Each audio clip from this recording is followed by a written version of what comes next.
jalqabaa eegallaa sagantaan inni jalqabaa yaadannoo goototaati. Jamna rattuudha meelmaan keenya ilkanuma laalu malee eenyufaatu harka himimaan keessa garaa keenya akka gubataa margaa keessa keenya hubataa targaa keessa keenya hubataa targaa kan jenne galmaan keenya kan jamna rattuudha meelmaan keenya ilkanuma laalu malee eenyufaatu harka himimaan keessa garaa keenya.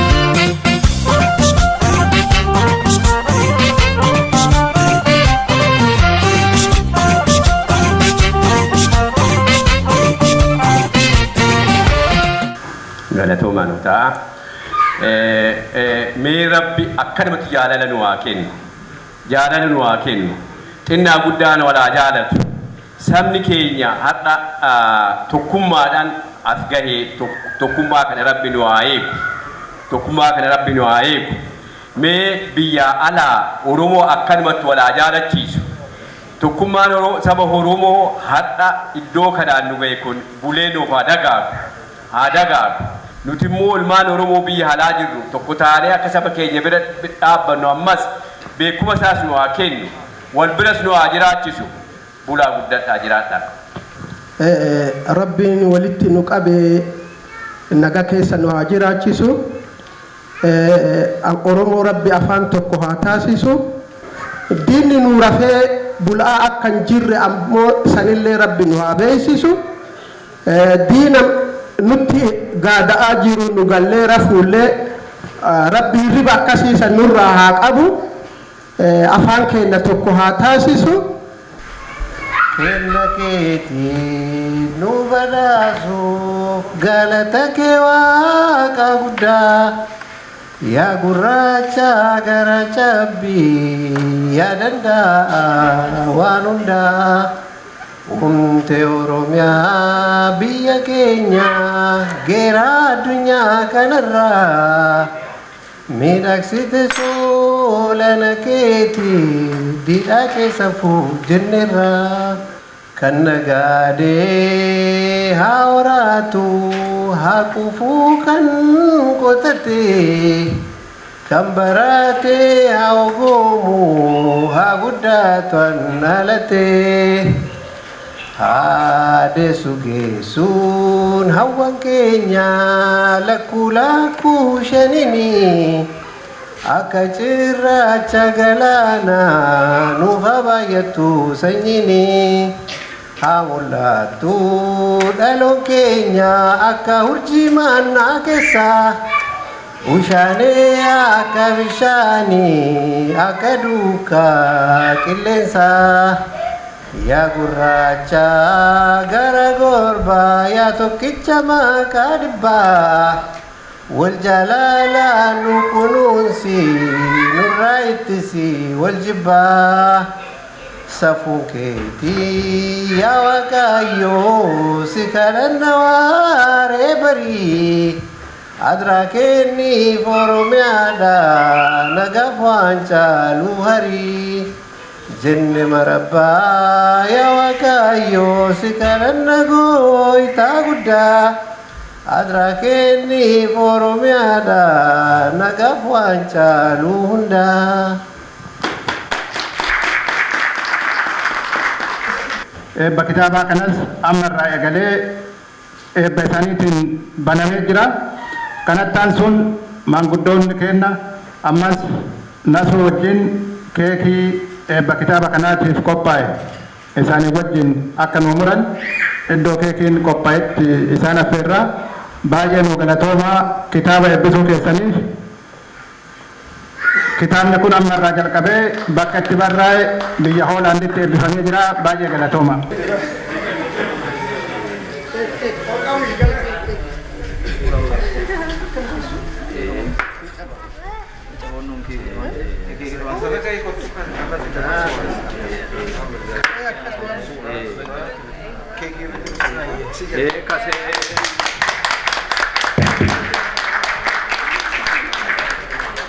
Tole baay'ee galatooma. Sirni baniinsa eebba kitaabaa ammarraa raawwatamee jira. maanguddootaa fi obbolasuu hamileedhaan gara iddootti nuti simadha.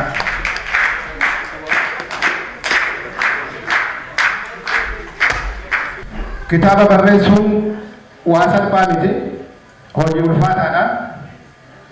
Hojii salphaa akka hin taane hubachuun barbaachisaadha.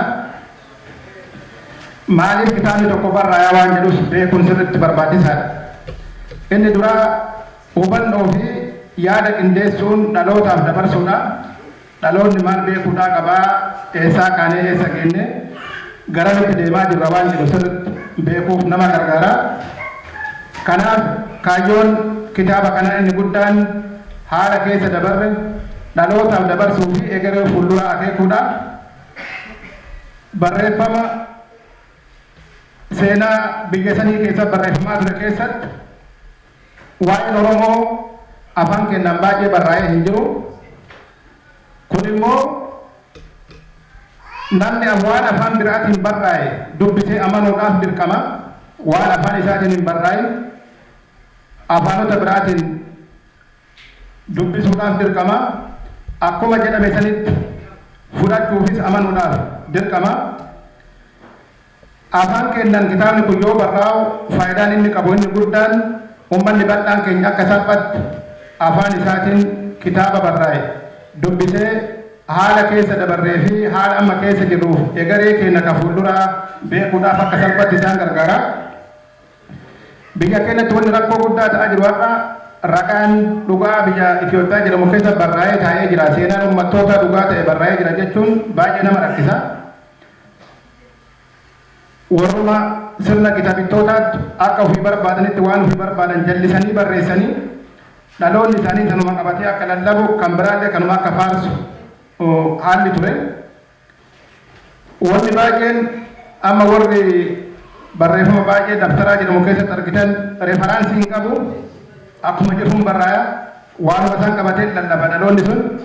Kanaaf kitaabni kun seenaa keessa dabarre keessatti maal eessaa kaanee eessa akka geenye garamitti deemaa akka jirruuf egeree keenya ka fuulduraa sirriitti nu akeeka. Boqonnaalee adda addaatitti qoodamee barraa'ee jira. Hubannaan seenaan Oromoo maal agarsiisa waan jedhurraa ka'a.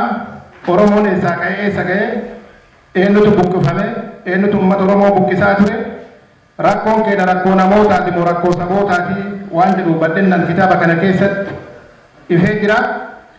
Icciitiin guddina Oromootis ifaan kitaaba kana keessatti barraa'ee taa'ee jira. Handhuurri Abisiiniyaa eessaa ka'a? Garamitti ce'amee maqaa Abisiiniyaa jedhamurraa haga har'aatitti maqaa Itoophiyaa jedhamutti garamitti akka ceene seenaawwan kunniin bal'inaan barraa'ee taa'ee jira. Seenaa Oromoo keessatti warri yeejjuu warra jabaa biyya san sochoosaa ture akka ta'anis kitaaba kana keessatti bal'inaan taa'ee jira. Seenaa warra yeejjuu warra imanuu fi warra iluu eenyuuf akka ta'an bal'inaan kitaaba kana keessaa dubbisuun hubachuun danda'ama. Oromoo kaaba Itoophiyaa keessa jiraatan keessattuu Oromoo raayyaa fi Oromoo azaaboo yookiin raayyaa fi azeeboo uummata jennu bal'inaan kitaaba kana keessatti dubbisuun barachuun hin danda'ama. Kufaatii warra yeejjuu irra maaltu geessee kufaatii warra yeejjuu immoo Oromoodhaaf balbala akkamii banee wanni jedhamus kitaaba kana keessa sirriitti barraa'ee taa'ee jira. Gara jabeenyiin aseewwanii akkamitti uummata Oromoo gabroomsaa akka turan garamii ka'anii garamiin akka nu ga'an Saayila Sillaasee irraa ka'anii hanga Meelikiitti haala jiran tokko tokkoon tarreessee kaasee jira. Kaasa Hayiluufaat yookiin Teewodiroos namni jedhamu maal akka raawwataa ture shiftaa akkamii akka ture booda immoo Oromoo irratti maal geessaa akka ture bal'inaan taa'ee jira. Kana bira dabalee haala qabatamaa amma jiru keessatti sirni abbaa irree keessattuu kan warra Tigree keessaa madde biyya Itoophiyaa jedhamtu keessatti maal raawwate ganaaddis akkamii uumee bira dabree jira wanni jiru bal'inaan taa'ee jira. Biyya kana jijjiiruu keessatti hiree addi dimokiraataa warraaqsa Itoophiyaa yookiin Ihaadig paartiin jedhamu argatee fi maal argatee akkamitti galaafatee biyya kana haala amma jirtu kanaan ga'ee wanni jedhamus bal'inaan taa'ee jira. Dhiphummaa fi of tuulummaan warra adda bilisa baasaa uummata Tigraay biraa madde biyya kana eessaan ga'e dimokiraasii warraaqsaa fi badhaa inni dhale rakkoo roorroo guyyaa adiidhaan saamicha qabeenya dhalchee fi keessattuu dhaabbata Iffarti jedhamu qabatanii wanti akka Iffarti Meeteekii fi Itiyoo Telekoom ujummoo saamicha dinagdee biyya sanii akkaataa itti ta'anii fi gadadoo dinagdee uummanni keenya keessa jiruuf addi bilisa baasaa uummata Tigraay balbala saamicha dinagdee guddaa akka bane bal'inaan kitaaba kana keessatti tarraa'ee taa'ee jira. Kanatti aanee bu'aa bahii qabsoo keessa dabarree qabsoo fi qabsaa'ota kanama qabsoo Oromoo masakkanii har'aangaan irratti haalli jiru bal'inaan taa'ee jira. Bara baraan keessattuu naannoo bara 2000 yeroo as dhiyootti bara 2004 haga 2014 haala jiru haala 2014 irraa yeroo Fincilli Dhoolirraa kaasee haga ammaatti jirus bal'inaan tarraa'ee taa'ee jira. Keessattuu sochiin naannoo Amboo Ginciitti bara 2014 ka'ee fi haalli achiin booda jiru biyya san keessatti maal uume maaltu mul'ataa dhufee wanni jedhu bal'inaan taa'ee jira.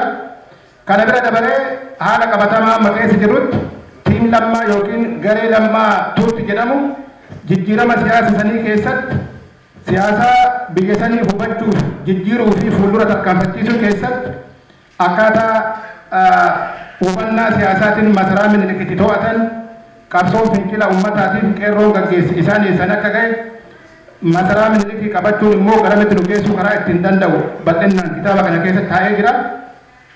Kana bira darbee haala amma jiru keessatti hooggansi baay'ee murteessaa akka ta'e hooggansa dhabutu Oromoo dhufaatiif akka saaxile rakkoon keenya rakkoo hooggansaa akka ta'e sabboonummaa mul'ataaf ga'umsaa qofa qabaachuun ummata Oromoo galma barbaadameen ga'uu akka hin dandeenye fi rakkoon hooggansaa kenna karaa kanaan hiikkatee har'a masaraa kana to'annee akkaataa ittiin jirruu fi rakkoon qabsoo ummata Oromoo rakkoo hooggansaa karaa ittiin ta'e bal'inaan taa'ee jira. Kana bira dabalee waa'ee jaarmiyaalee Oromootiif siyaasaa Oromoo irratti bal'inaan kitaabni kun ergaa gurguddaa ta'ee jira.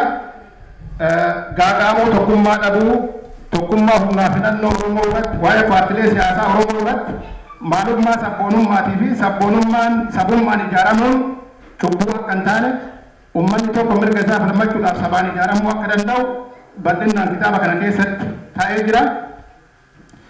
Paartileen siyaasaatiif dimokiraasiin qoqqoodamiinsi paartilee siyaasaa gamtaa fi agoobara uummachuudhaan qabsoo keenya tikfachuu karaa ittiin dandeenyu irratti bal'inaan kitaaba kana keessatti ibsamee jira. Kana bira dabree haala amma jiru kana keessatti Oromoodhaaf maaltu barbaachisa? Paartilee siyaasaa meeqatu jedhamu barbaachisa? Wanti jedhamus kitaaba kana keessatti sirriitti taa'ee jira. Egeree Oromootii fi ollaa Oromoo kophaa isaa jiraachuu hin danda'u. Ollaa wajjin jiraata. Har'aas jirra. Egereen keenya maal ta'a? Egereen keenya immoo olloota waliin jiraannu wajjin akkamitti ta'uudhaa danda'a? Wanti jedhamus bal'inaan taa'ee jira. Bira dabaree gaaffii hiree ofii murteeffachuu irratti ibsa bal'aa kitaabni kun tarreessee jira. Gaaffii hiree ofii murteeffachuu eenyutu kaasuu danda'a? Bu'uurri hiree ofii murteeffachuu maali? Danqaaleen hiree ofii murteeffachuu wajjin wal qabatanii jiranis maal fa'a? Gufuuwwan hiree ofii murteeffachuu wajjin jiranis eenyu fa'a akka ta'an ifaan taa'ee jira. Keessattuu kanaan wal qabatee hiree ofii murteeffachuudhaan wal qabatee Oromoo irratti haalli jiru haalli qabatama Oromoo haalli keessaa haalli alaa haalli hawaasa dinagdee akka waliigalaatitti maal fakkaataa wanni jedhamu kitaaba kana keessatti bal'inaan taa'ee jira. Dhimmi biyyi tokko fottoqee biyya ta'ee jiraachuu fi egereen isaa maal ta'uudhaa akka danda'us kitaaba kana keessatti ifaan taa'ee jira. Gara waliigalaatti Itoophiyaa dimokiraatessuu dhimma jedhamus Itoophiyaa dimokiraatoftu ga'ee uummanni kuushii biyya san keessatti qabu ga'ee saboonni xixiqqoon of ijaaranii biyya san hacuucaa ittiin turan keessattis bal'inaan ibsi guddaan taa'ee jira. Itoophiyaa dimokiraatofte keessatti Oromoo jiraachuu danda'amu hin danda'u gaaffii jedhu kitaabni kun bal'inaan deebisee jira. Gaaddisa guddaa gaaddisa hundaa keessattuu waa'ee sirna gadaatiin wal qabatee odaa jalatti odaan uummanni Oromoo gaaddisa hundaatiif gaaddisa furtuu hundaa godhee itti fayyadamu uummata Oromoo qofaaf osoo hin taane biyyoota fi uummattoota ollaa biyya keenyaa jiraatan biyya Itoophiyaa jedhamtuun alattis bahee naannoo gaanfa Afrikaatitti hariiroo biyyoota ollaa keessattuu naannoo gaanfa Afrikaa naannoo raafama siyaasaatiin beekamu waan ta'eef tasgabbii naannoo kanatti uumuudhaaf ga'een Oromoo guddaa akka ta'e Oromoon utubaa guddaa akka ta'e naannoo kana tasgabbeessuu keessatti mallattoo nama mul'atu kun mallattoo guddaa akka ta'ee fi kanaaf sirni gadaa kenna naannoo kanaaf furmaata guddaas akka ta'e kaa'ee jira. Walumaa galatti gaheen Oromoo maali? Abdiin dhaloota boruutiif Oromoon qabus naannoo Itoophiyaa naannoo gaafa Afrikaatiif maal ta'uudhaan wanni jedhamu bal'inaan tarraa'ee jira. Kitaaba kana yeroo bal'aa itti fudhateeti Nasroon kan barreesse. Kitaaba barraa'e kana dubbifnee ofiif hubannee dhaloonni itti aanus hubannaa akka irraa argatu gochuun gahee kenna ta'a. Kanaaf kitaaba kana eebbisuudhaaf har'a wal geenne hundi keessanuu eebba kitaaba kanaa irratti baga nagaan dhuftanii akkuma jennetti jedhee kanatti aansuudhaan kitaaba kana caalbaasiidhaan kitaaba tokko gurgurra. Ka'umsi caalbaasiidhaa yuuroo 50 jedhaniiru doktor 50 jedhaniiru amma dhibbarra jirraa 100 dhibbaaf 50 jedhanii 50 dabalanii obbo Sijjum hedduu galatooma dhibbaaf 50 jedhanii jiru dhibbaaf 50 adde mareen 50 dabalanii 200 jedhanii jiru 300 jedha maatiin 100 dabalee 300 jedhee jira 300 jedha abdiin 100 dabalee 400 nagaatti warra gammaa dubbatan jedhanii 450 500 jedhu Mahamad 530 jedhu maali dhaqee Umar 600 yuuroo 10 qabda Umar hin bira 600 jedha Umar nagaatti abdi maqaan kee eenyu Eko 675 1,710 jedhan doktor 1,710 tokko asimii jedhamee jedhan doktor 1,710 eenyunni Umar 1,775 Fidabaas 1,145 tokko Fidabaasiif Fidabaas yuuroo 50 dabalee abdiin nagaatti 1,195 2,210 obbo Hundeef 2 2,210 obbo Hundeef Ahmed 2,260 tokko 2,260 2,260 sadii hedduu keessan bifa hedduu nama boonsuun bifa hedduu nama jajjabeessuun bifa hedduu nama abdachiisuun caalbaasii kana irratti hirmaattanii waa hedduu gumaachitanii dhugumatti gatiin kitaaba kanaa waan amma itti caalbaasii kanaan gurguramee miti. Ani akkamittiin hubadha hamilee akka hamileetti akka nama bira dhaabbachuutti akka waliif birmachuutti akka sabaatti waliin mul'achuu ergaa akka hin malee gatii kitaaba kanaatii miti. Namoonni hedduu maallaqa yuuroo 100 lakkaa'amu maqaa keessan amma hin dhahu walumaan argaa turre maallaqa yuuroo 100 lakkaa'amuudhaan gumaachitanii kun gumaacha hedduu galatoomaa ulfaadhaa kana caala kabajaan hin jiru kana caala nama jajjabeessuun hin jiru kana caala hamilee namatti horuun hin jiru anin dhugumatti waan kana yoo barreessu waan kana hunda eegeetii miti garuu namoonni waamicha kana kabajanii bakka kanatti argamtan sabbira dabartanii ammootu gama diinagdeetiinis gumaacha kana gootan waan guddaa gootanii itti boonuu qabdu anis ammoo hedduu itti booneera hedduu itti gammadeera hedduu isiniin booneera ulfaadhaa galatooma ulfaadhaa jechuun barbaada.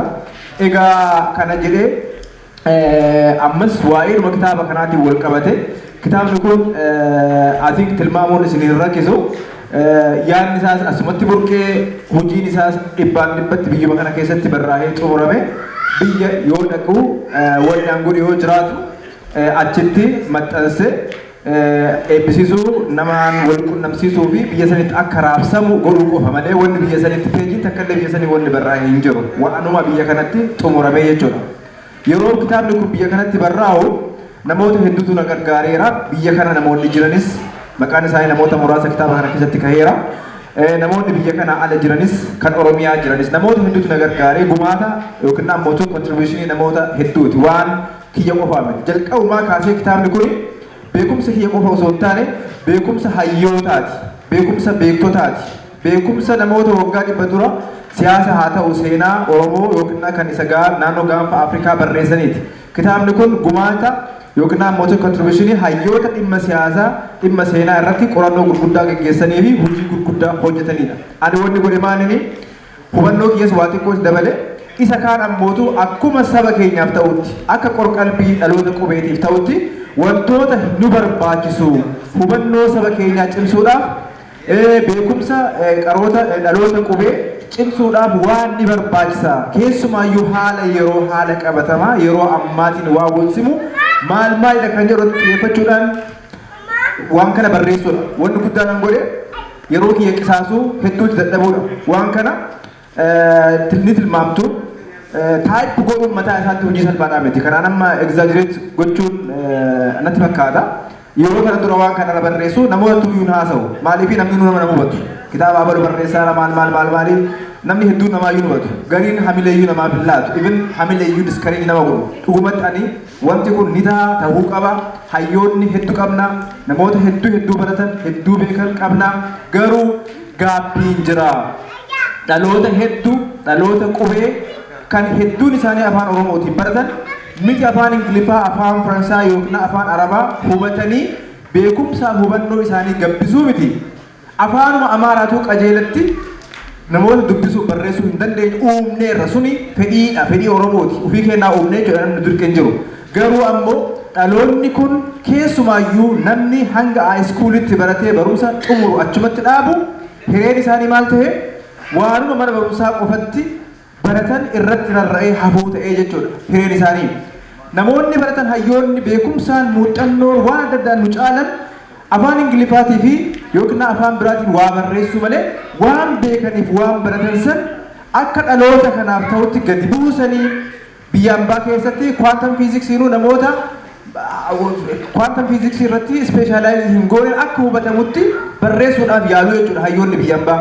Nuti garuu saayinsii gurguddaa akka isa saba keenyatti gadi buusuu miti waanuma ijoo waanuma guyyaa guyyatti siyaasa Oromoo seenaa Oromoo jeequuyyuu bifa dhaloota qubeef ta'uuf qopheessuu irratti barreessuu irratti hedduu hojjetamaa hin jiru. Ana gama waan kana barreessutti kan na kakaase kana yoo hayyoonni beekumsaan nu caalan waan kana gochuu irratti hirrina agarsiisan nuti hoo hanga yoomii teennee eegna gaabbii kana waan beeknuun waan dandeenyuun guutuu qabnaadha jechuudha kan gara kanatti na geggeesse. Wanti kun hanga barbaadamutti milkaa'eera hin beekamu. Maaliif reference pointiin ajaa'ibaa hin jiru. Gam tokko yoo laallamu hayyoonni gurguddoo hojii gurguddoo of course afaan Ingiliffaatiin afaan biraatiin waan tokko hojjetaniiru. Garuu dubbiin kan jiru afaan Oromootiin wanticha kana gadi buusanii saayinsii hunda isaa hanga danda'amuun gara sabaatti gad dhiyeessuu irratti hir'ina guddatu jira. Gam kanaan waan tokko hojjetameera jedheen yaada. Keessumaa rakkoo jiru dhibbatti fureera jechuun hin danda'amu. Parsentii 20 hin furre ta'uu danda'a. Eeriyaan wanni kun irratti xiyyeeffates eeriyaadhuma muraasa garuu hayyoota hedduutu jira, beektota hedduutu jira. Beektonni hundumti gadi bu'anii waan beekaniif waan irratti muuxannoo horatan akka sabaaf ta'utti kana booda akka hojjetaniif akka bifa sanii waa gumaachaniif tarii hamilee ni ta'a jalqaba gaarii ni ta'aadha wanni kana keessa argu. Afaan Oromootiin kitaabota hedduutu barraa'eera ni beektu garuu hedduun isaanii akka carraa ta'e waa'eedhuma asoosamaatii, waa'eedhuma afoolaatii, waa'eedhuma qoosa adda addaati malee ikoonomiksii akka namoonni keenya gara jalaa jiran hubatanitti yeroo afaan Oromootiin barreessuuf yaalii godhamuun arginu. Beekumsa adda addaas beekumsa isa biraas bifuma kana jechuudha. So yaalii kiyyaa fi fedhiin kiyyaa isa kana. Kana godhuu keessatti waa hedduutu ta'eera. Kitaabni kunis akkuma argitan adda durummatti dhimmoota lamarratti kan xiyyeeffateedha. Inni tokko waa'ee seenaati, inni biraa waa'ee siyaasaati. Dhimmoota lamaan kanarratti wanti xiyyeeffachuun barbaachiseef maalini haala qabatamaa yoo xiqqaate waggoota 10-15 dabran keessatti bakki rakkoo guddaan jiru iddoo kana. Waa'ee siyaasaa nama hedduutu haasa'a, waa'ee seenaa nama hedduutu haasa'a. Garuu yoo hedduun keenyaa wal ilaallee fi wal madaalle sadarkaan hubannoo hin jiru. Siyaasni keenyas wanni bocamuuf maalinni sadarkaa hubannootu hin jiru. An adii jedha inni gurraacha jedha. Maaliif yookaan anatu waa hin hubanne yookaan isatu waa hin hubanne. Osoo sadarkaan hubannoo keenyaa ol kahaa ta'e ani adii yoo jedhe inni adii yoo jedhe yoo xiqqaate inni giree jedha malee completely waan an adii jedhu inni gurraacha hin jedhu. Maaliif sadarkaan hubannaa keenyaa wal dhiyaataa waan ta'eef gaaffiin akkasii yookiin adda addummaan sadarkaa akkasii hin uumamu jechuudha. So wanti kun yoo xiqqaate dhaloota gara dakaa jiraniif namoota siyaasa Oromootiif seenaa Oromoo irraa fedhii guddaa waa barachuuf waa hubachuuf fedhii guddaa qabanii fi waa gumaachaa konfiyuuzinii jiru waldhabdee waanuma hin jirre irratti namni keenya wal jeeqaa guyyaa guutuu wal rakkisu kana hanga takka hir'isuu hanga takka salphisuu irratti waan gumaachu wayii qaba. Amma garuu rakkoon eessa bira kitaabni kun hanga biyyattis maxxanfame jalqabumaayyuu waanuma Oromoon babarreessituuf hojjettu hedduu isaanii argaa. Sanirraa ka'uudhaan wanti kun biyya keessatti irratti hojjetame taanaan hanga tokko akka deemuun abdadha ture. Ammoo tilmaamni kiyyaa dogongoraa miti. Dhugaa dubbachuuf kitaabichi kun akkuma biyya keessatti maxxanfameen almost yeroo baatii tokko caalle keessatti gara kooppii 2,000 gurgurameera jechuudha. Kuni kitaabni kun biyya keessatti qarshii 150 gurgurama qarshii Itoophiyaa. Kitaabni Oromoon hedduu afaan Oromootiin barraa'an kitaabni qarshii 60-70 olii hedduu hin jiru. Kitaaba kana namni keenya gaafa jalqabaa namni marti kanatti haasa'u maali? Namni keenya aadaa waa dubbisuu hin qabu, namni keenya aadaa waa bitachuu hin qabu, maal akkasis taana ani itti mandee. Maaliif yookaan nuti waan uummanni keenya bitachuudhaaf dubbisuudhaaf fedhii qabu hojjetaa hin jirre yookaan dhugumatti nama keenyatu waa barachuudhaaf waa dubbisuudhaaf hamilee hin qabne mee ni argina. Ani kitaaba kana keessatti hanga danda'ame silaa nama waa hunda beekuu miti waanuma xiqqoo beeka garuu kitaabota hanga ammaa Oromoon babarreessaa jirurra waan adda ta'e wayii godhuun qaba. Yoo adda ta'ee dhugumatti Oromoon ani waan irraa eegamu dirqama boba'ee yoo Oromoon dubbisuu dhabe dan anis namoota afaan guuttate Oromoon aadaa waa dubbisuu hin qabu jedhu keessaa tokkoon ta'a jedhee tumaan osuma namni hedduun diskareeji na godhu namoota haay piroofaayil ta'an kan isin beektan osoo maqaa dhahee hunda dubbise hedduun isaanii hamilee na rukutaa turan. Ani garuu dhimma qabu kitaaba xumuree biyya kanatti xumuree biyya dhaqe yoo namni hamilee na rukute waanuma akkasii gatee bira dabruu miti. Osoo investimentii fedhe gaafate kitaabicha xumuree uummata biraan gahuudhaaf bifa saniin dhiibaa ture garuu bifa isin ajaa'ibuun iddoo namni wal gahu muraasa keessatti kitaaba 70-80tu gurguramu gatii isiniin jedhe kuwaan biraatiif miti. Hojiin gaariin hojjetamnaan namni hedduutti dadhabe taanaan wantoota hanga ammaa jira irraa lebalii isaa hanga takka ol kaasnaan namni keenya waa dubbisuufis fedhii qaba bitachuufis fedhii jira. Garuu hirrinni kan jiru ammas irra deebi'a karaadhuma hayyoota keenyaatiin wanti saba kanaaf ta'u wanti hubannoo saba keenyaa gabbisu wanti beekumsa uummata keenyaa cimsu sadarkaa barbaadamutti hojjetamaa hin jiru. Fakkeenya tokko qofa isinii kaha. Oromoon yeroo hunda haasawa jennaan maa irraan eegalla waa'ee lakkoofsa keenyaati. Miliyoona 40-50 sadarkaa Afrikaatti saba guddicha sadaffaa afraffaa waan akkasii haasofna.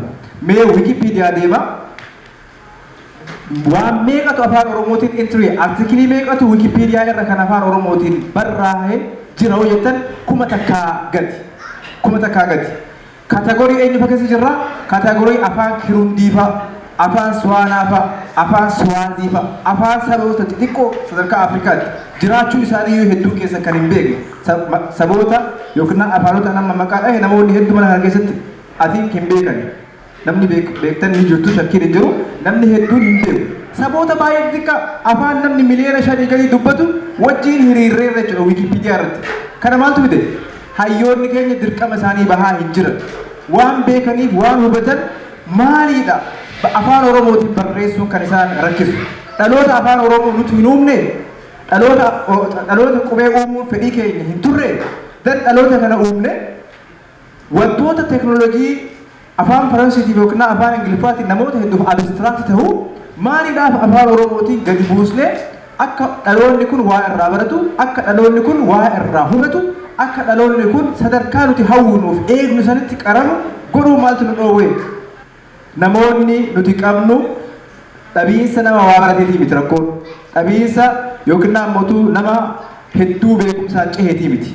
Sadarkaa nurraa eegamutti hojiin hojjetamaa hin jiru. Dhaloonni qubee waggaa waggaatti nama 100 meeqaan miliyoonaan yuunivarsiitii adda addaa irraa bahu isuma kaariikulamii mootummaa kan durii sanuu ammoo kan silaa akka nuti barbaannutti dhaloota kana hin barsiisne akka nuti hawwuutti kan dhaloota kana hin qarre qofaan namni baratee oomishamaa gadi bahu karaa kamiinuu kompitan ta'uu hin danda'u. Nuti naannoo gaafa Afrikaatti sabni kun saba hunda caalee waanuma hundaan karaa diinagdee haa ta'uu karaa siyaasaa hoogganuu barbaanna. Kanuma miti fedhiin Oromoo hoogganuu barbaanna. Biyya san naannoo san hoogganuu barbaanna. Akkuma qabeenya keenyaatti akkasumas akka baay'ina keenyaatti. Karaa diinagdee sammootu naannoo sanitti qabeenya uumamaa gaarii qabna waan ajaa'ibaa qabna garuu hunda caallee mul'achuu qabna. Miti dhaloonni Oromoo hundumtuu waan kana walii galu. Garuu diinagdeedhaan naannoo gaafa Afrikaatti hunda caalanii argamuun hawwii qofaan waan ta'u hin ta'u.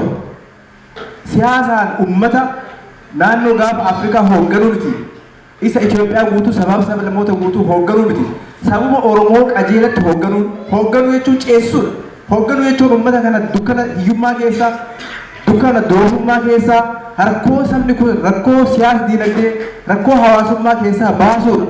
Kun hundumti bakka dhaloonni hin qaramnetti, bakka dhaloonni kun beekumsaan, muuxannoon, dandeettiin dorgomtoota isaa ijoollee Amaaraa ta'uu danda'u, kan Guraagee ta'uu danda'u, kan Tigree ta'uu danda'u, bakka hin caalletti waan diinagdeen uf jijjiiru, waan diinagdeen hundarra uf caachisu ammas hoogganuun hin ta'u.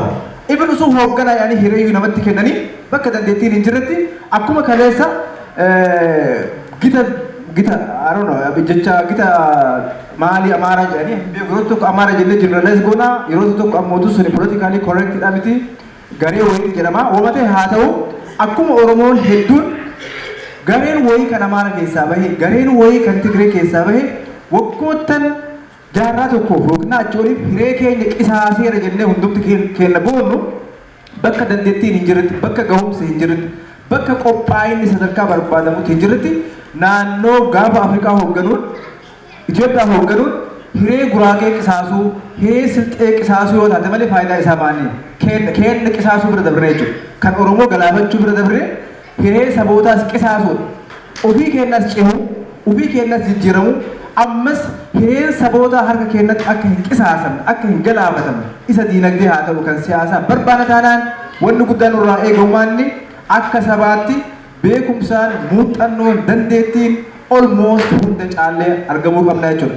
Waa'een nuti saboota caalu waa'ee lakkoofsaa qofa ta'uu hin qabu. Inumaasa irraa ol guddachuu qabu. Lakkoofsaan akka hunda caalu shakkiin hin jiru kun waan nama himanuyyuu qabu. Dachii gaarii qabaachuudhaan hunda akka caalu beekamaadhaan waan namatti himamu qabu.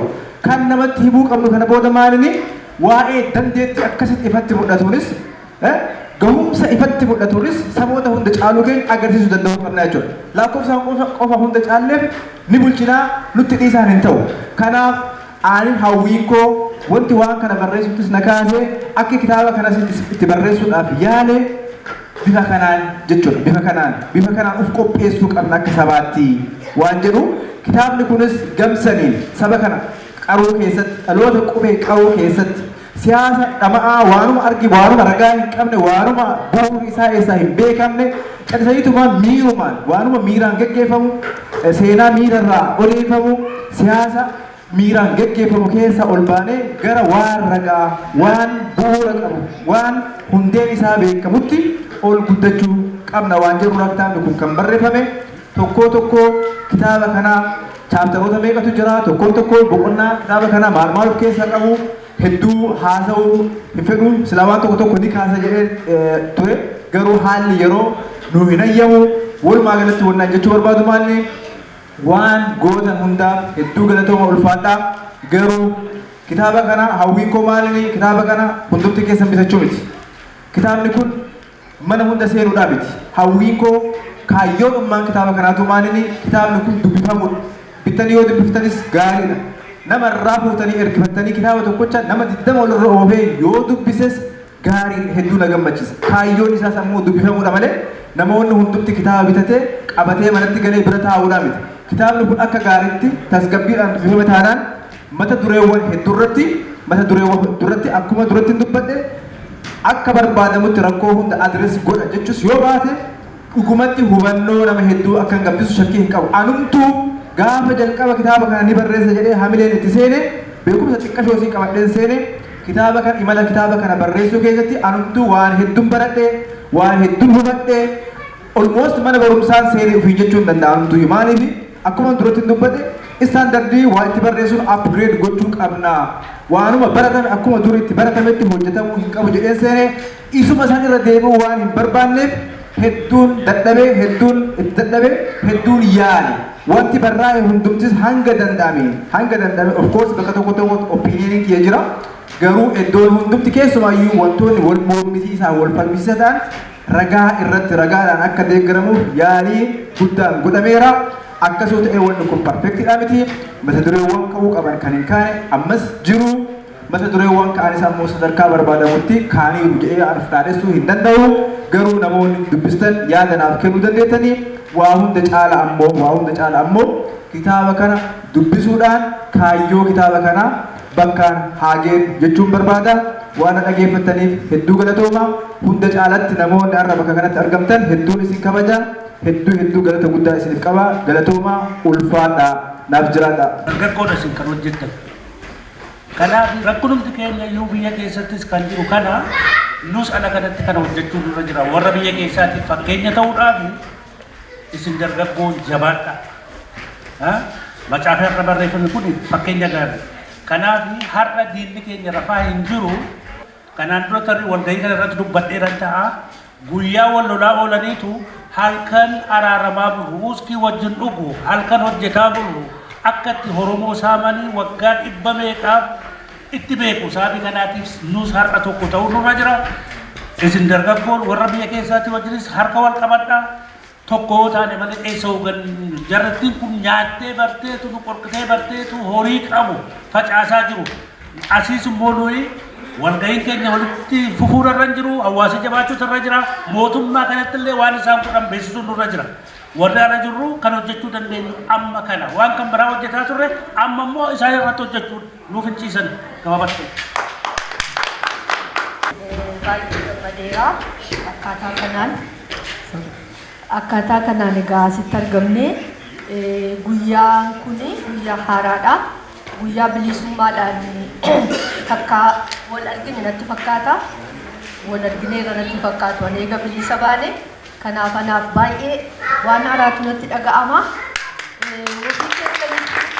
Ofii keessaniif baay'iftaniitu harka rukuttattanii ani baay'een gammada.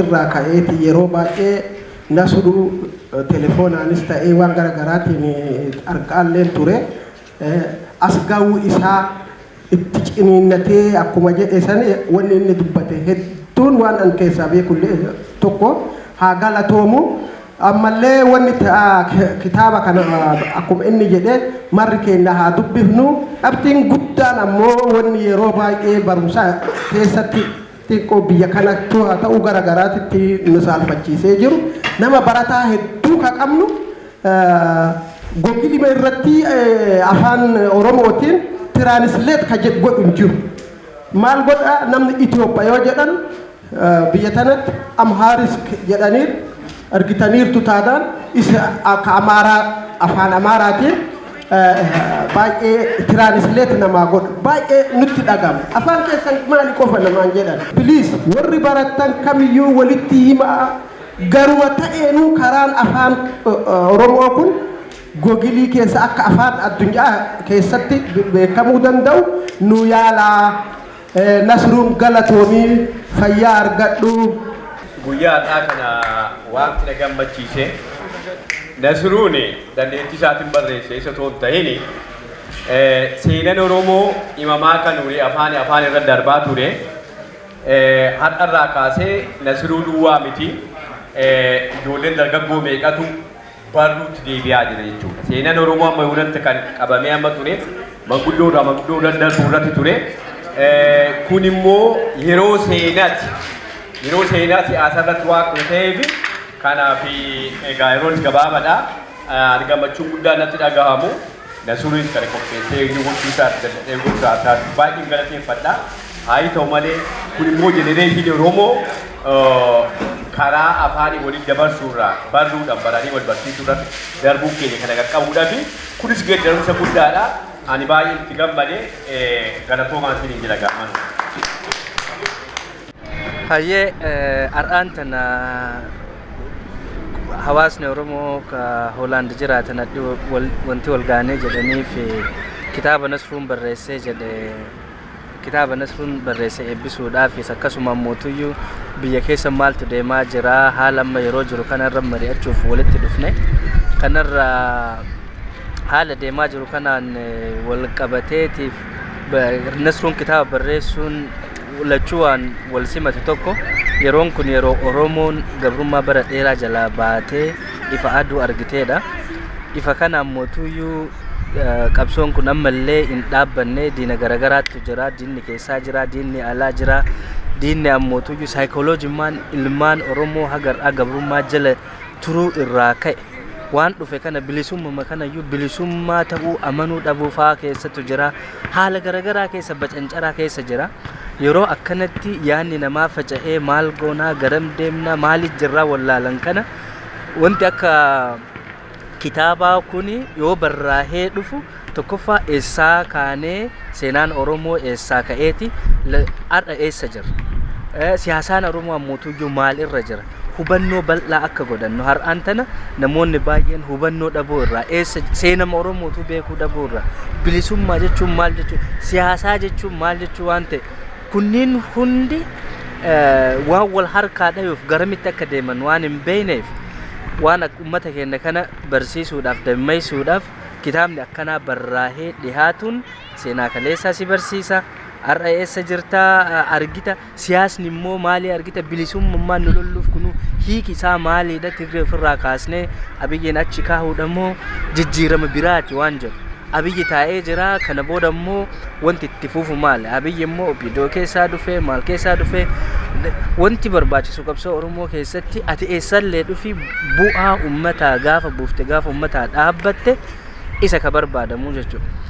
Ati jaarmiyaa maqaan isaa gaarii feete keessaallee dhuftee waan saba deegu waan qabsoo Oromoo gara fuulduraatti hin tarkaanfachiifne inumaa gara duubaatti oofu yoo dalagaa baate dhaaba bareedaa feete keessaallee dhufteef maqaan kan kee gaarii hin ta'u jechuun namuu dalagaa isaatiin madaalamuudha qaba haala amma itti jirru kana sirrii hubachuu qabna sabni keessattuu sabni Amaaraa sirriitti ijaaramee jira ikonomikali ijaaramee jira dinagdeedhaan jechuu kooti siyaasaadhaan ijaaramee jira biyya bulchuun aangoo jechuun ammoo mi'aa isii faayidaa isii sirrii beeka namni keenya kana waan hin beekneef aangoo harka nu dhufte tana daddarbuutti jira maal akka taate waan nu hin galleef dhandhamnee waan hin beekneef kanaaf sirriitti jabaannee gatteennee waan kana jeeqoo doon taane daddaayisoo doon taane warra dalagaa jiru warra hojii jiru bira dhaabbachuu an gaafima qofa gaafachuu miti kanan taane sanan taane sun namuun godha gola keessa taa'e maal akkami jara kanatti dhisuudha qabna akkami walitti dhufnee haga yoo xiqqaatee jedhe biyya Oromiyaa jettu sana keessatti Oromoon bilisummaan biyya isaa odoo nam tokko keessa hin seenin Finfinnee nu hadhateessanii mitadanii nu harka falmaa jiran namni keenya ammoo as garagalee ebalu kana ebalu san jedhee wal dhawaa jira sareen if lamaan wal nyaattu waraabessa nagarteedhanii kanaaf gara tokkotti akka luuncofnu mataa banannee waa beeku maaltu tahaa jira miira keessaa bahuu bal'isanii waa hubachuu nama barbaachisaa kitaabni Nasruu ammoo kanaaf deebii gaarii ta'a jedhee yaada akkuma reef jedhe kalee har'a borullee waan of keessaa qabatuu fi kanumaa galatoomaa walga'iin haasaa har'aa baay'ee gammachiisaa egaa geeddaramsi biyya keessatti dhufeeti asii isa jalqabaatti waggaa tokkotti ta'uu isaatiin natti fakkaata walga'iin hawaasaa har'aa kan gaggeessame 201ffaa eebba kitaabaa obbo Nasruun katabee fi akkasumas haala biyya keessa jiru irratti mari'achuudhaafidha. Kitaaba kana ani hin dubbifne yeroo jalqabaa fi nu harkaan qabadhaa bitadheera qabiyyee isaa keessa ilaaleera hanga tokko hanga seenaa biyya Itoophiyaa jaarraa 18 walakkaa 1860 keessatti irraa hubadhaa achi jalqabee caalumaa dhumayyuuti gootii 50 darbe keessatti rakkina Oromoo irra ga'etti kan ibsu natti fakkaata kan qabiyyee isaa keessaa arguuti har'uma galgalanii galeetti dubbisuu jalqabaa barmooti baay'een akka keessaa jiru ni hubadhaa keessumaatii dhaloonni haaraan kun kitaaba akkasii dubbiseeti beekumsa irraa argachuu barmoota guddaa irraa argachuu keessumaayyuu immoo barnoolonni kitaabonni afaan Oromootiin barreeffaman kun baay'ee waan hin jirree fi hojiin akkasii itti fufee jajjabaateeti hojjetamuu qabaa hojii gara fuulduraatti wanti baay'ee irraa eegamudha. Namoota dandeettii qaban hunduu kana keessatti qooda fudhatanii kanaan dabarsaa. Isas immoo hojjetee fi baay'een isa galateeffadha. Qaamaan illeeti jajjabeesseeraanii karaa sooshaal miidiyaas jajjabeesseeraanii ajabaatu gara fuulduraattis hojii kana caalu hojjeta jedhee irraa waraabdadha. Karaa koo galata guddaan isaan bulche. Dursa waa'ee haala hawaasa kana hawaasni Oromoo biyya kanaa maal fakkaataa kan jedhu irraa kaase itti dabalataan immoo guyyaan har'aa maal fakkaataa kan jedhu irratti yoo yaada kennadhe gaarii jedhee yaada. Fakkeenyaaf barreessaan kitaaba kanaa yeroo dheeraaf nama hawaasa kana keessa gaggeessaa ture dura taa'aa kenna ammallee itti jira. Yaada hedduu waa'ee qabiyyee kitaaba kanaa keessatti kaasuun amma keessatti deebi'ee kaasuun barbaachisu. Sammuu isaa yeroo dheeraan beeka ture yaada inni qabaachaa ture hawaasa Oromootiif. Hawaasa Oromoo qofa osoo hin taane akka Itoophiyaatti biyyi sun akkamitti jiraachuu qabdi, uummanni sun akkamitti nageenyaan waliin jiraachuu qaba. Amma Amaaraa, Oromoo, Tigree maali jedhan kana osoo hin taane akkamitti uummanni tokko nagaan waliin jiraachuu danda'a, nagaa waliin jiraatee guddachuu danda'a. Sammuunis, ilaalchaanis, qabeenyaanis, guddina biyyaatiifis akkamitti jiraachuu danda'a kan jedhu waan yeroo dheeraa irra mari'annee kaasnu yaada dhiyeessinu. Yeroo hedduu sammuu isaa keessa waan deemnu akka nama hiriyaa isaa tokkotti yookaan akka koomitii kana keessatti nama qooda fudhatutti guyyaa guyyaarraa dhaga'aa ture. Garuu immoo itti cichee gara kitaabaatti jijjiiruu kanaan murannoo isaa, jabina isaa nama akkamii akka inni ta'e illee ibsa.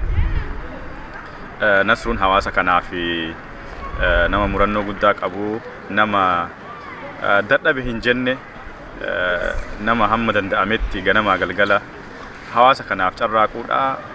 Nama baay'ee jabaa kenna jedhee yaadaan. Hadda guyyaa hadda wanni har'aasi wal geendee fi eebba kitaaba Nasruu barreessee irratti hadda Amsterdam keessatti wal geenne eebbi sunis akka ajaa'ibaatitti gammachuun haala guddaan kabajamaa oolee jira. Kabaja kitaaba kana irratti namoonni garaagaraa namoonni Oromoo ta'an akkasumas warroonni ollaa tokko tokkos haa ta'u irratti argamanii jiran. Kana irratti waa'ee keessattuu waa'ee caalbaasii har'a irra uumame akka ajaa'ibaatti uummanni keenya uummanni Oromoo tokkummaa isaa argisiisuudhaan waliigaltee ibsuudhaan kitaaba tokkocha birrii hagamiin bitan gara 2,000 jahe kaga'uun kitaaba tokko gara 1,000 hagam ilaal kun gara 2,300 oli yeroo sanuu haganaan bitatan. Kana jechuun kitaabni kun tokkochi hagas ga'ee miti uummata keenya. Uummanni Oromoo hagam wal bira dhaabataara, hagam wal jabeessaa jira, hagam walii galtee, hagam walii dhukkubsatni jira, hagam gara barreeffamaatitti wal dhiibutti jira. Kana nu garsiisa. Sirni har'a ammoo irra oolle kun kitaaba kana gurguruu qofaa miti. Uummata Oromoo keessattuu qubee lafaa dhuftu dhuga malle dhugaa qabanillee uummanni Oromoo qeerroon teen maali bakka tanaanis kan ga'e qeerroo teen borullee namni hedan qeerroo tana qeerroo jechaan dirjitii yookaan dhaaba addaatiin dargaggoota teenna jechuudha. Kanaafuu unfa foofillee qeerroon waa'ee kitaaba kanaa fakkii godhatuudhaan marri keessan itti yaaduu keessattuu warri barate warri addunyaa irra jirtan gugurdaan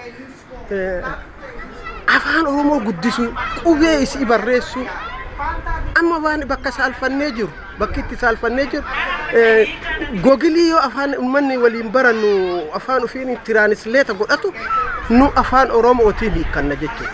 Laal afaan Amaaraa hagam haga fagaata. Kanaafuu baay'ee galatoomaa waa'ee kitaabaa barreessuu irratti wallaa beekuullee baadhu rakkoon hagam haga ta'ee beekuullee baadhu barreeffanni warri barreessi akka nutti himanitti waa'ee bu'i bayii garaagaraa waan qabuufi jabaadhaa akkanuma walii galaa walit birmadhaa wal faana deemaa wal jala deemaa Ayyee galatoomi carraa kana naa kennu keetiif olmaan har'aa maal fakkaataa dura ta'aan keenya Nasruun kitaaba kana barreessuu isaatiif hedduun itti gammade.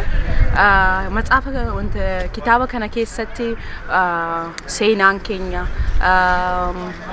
dinagdeen keenya, hawaasa, ikoonomiin keenya waa hundumti keenya as keessatti ni argama.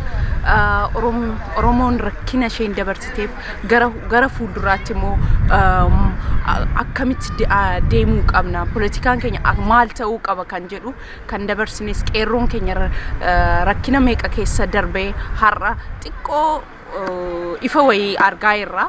Inni kun immoo akkamitti fiixa baha kan jedhu immoo kitaaba kana dubbisnee waan keessaa qayyabannu waan hedduu waan jiru natti fakkaata. Anis kitaaba kana bitadhee dubbisuuf hedduu dhandhamee jira.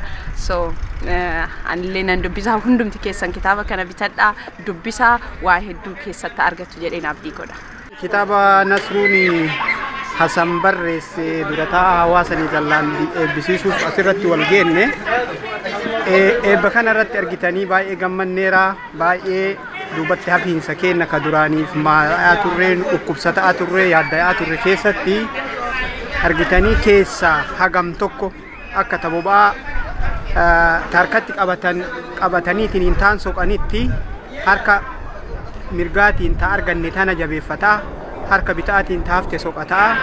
Hundi keenya Oromoo taatan, namni Oromoo tahee dandeettii qabdanii, barumsa qabdanii, waan akkanaa kana hundi keessanuu qabsoon kanumaa eenyummaanuu qabsoon irraa ka'ellee kana nutis ummanni hoggaa hagasii yeroo sanittuu bocatee waan kana godhatee kitaaba godhatee nuti kan dabre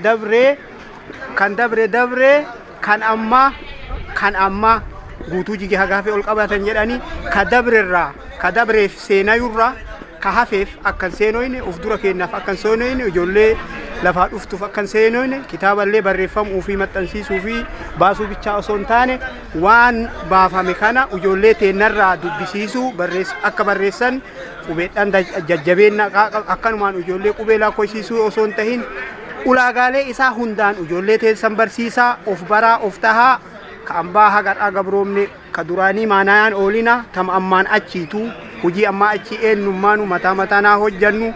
Nasruu Hasan immoo kanarra baay'ee galateeffanna. Fakkaattota akka isaa Oromoota hunda ta biyya alaa irra jiran waan akkanaa kana warri dandeettiitti qabdan halkanii guyyaa irra nu hojjadhaa, qabsoon kanuma waan dandeettan hojjadhaa jedhaa galatoomaa. Waa'ee kitaaba Nasruuti. Kitaabni kun hedduu qabiyyee bal'aa fi dheeraa akkasumas immoo hedduu baay'ee in-depth information ta'e namaa kennuu kitaaba danda'udha. Kanaaf uummanni keenya kitaaba kana bakka jiru hundaa bitatee hedduu gurguramaa jira biyya keessattis dura biyya keessatti eebbifame. Kanaaf uummanni keenya kan biyya alaa jiru kunis carraa waan guddaadha kan dalagame bifa caalbaasiitiin kitaabni kun sadarkaa guddaa deemee gurgurame. Akkasumas immoo namoonni dhufan hundi isaanii jechuun bifa danda'amuun bitatanii jiru. Kanaaf wanni guddaan innis gumaachi kun kan taasiseef maali? Sabni akka waa dubbisee keessattuu dhaloonni qubee kun waa dubbisee waa irraa baratuudhaaf kan kitaabni kun barraa'e waa'ee dhimma gurgurtaa yookaan immoo galii achirraa argachuu osoo hin taane wanni ta'uu qabu maali? Uummanni keenya kan biyya keessa jiru kan biyya alaa jirus kitaabni kun waa'ee seenaa qaba, waa'ee dinagdee qaba, waa'ee seenaa fi siyaasaa qaba. Akkasumas immoo haala current issue ta'e haala biyya ammaa kana keessa jirtuu fi fuuldurattis maaltu ta'uu akka danda'u haala nama hubachiisu kitaaba bal'inaan barraa'e waan ta'eef uummanni keenya iddoo jiru hundaayyuu kitaaba kana teessoo adda addaatiin kan maxxanfamu karaa garaagaraatiin maxxanfamaa tures akkasumas ibsamaa ture waan ta'eef kitaaba kana iddoo jiru namni hunduu bitatee irraa fayyadamuu qaba. Maaliif namni keenya akka bal'ina keenyaatiif akka guddina saba keenyaatiif namni keenya kan waa barreessuu illee jajjabeessuu qabna. Namni waa dubbisuu illee ammoo sirriitti dubbisuu danda'uu qaba. Callisneetuma qabsoo wannaa geggeessuu hin qabnu. Qabsoon geggeessuun illee qabsoo hedduu nama hubannaadhaan ta'uu qaba. Wanti hunduyyuu akka duraa hiriira qofaan waan ta'u miti nama hubannaa qabuun jijjiiramni dhufe kunis kan tarkaanfii itti aanutti ce'uu danda'u. Kanaafuu namoonni keenya carraa waa dubbisuu, carraa waa barreessuu, carraa waa dubbisuu kanneen hundi sirriitti cimsatanii hordofuu qabu jedha. Galatoomaa. Isinis carraa na kennitan kanaaf hedduu galatoomaa.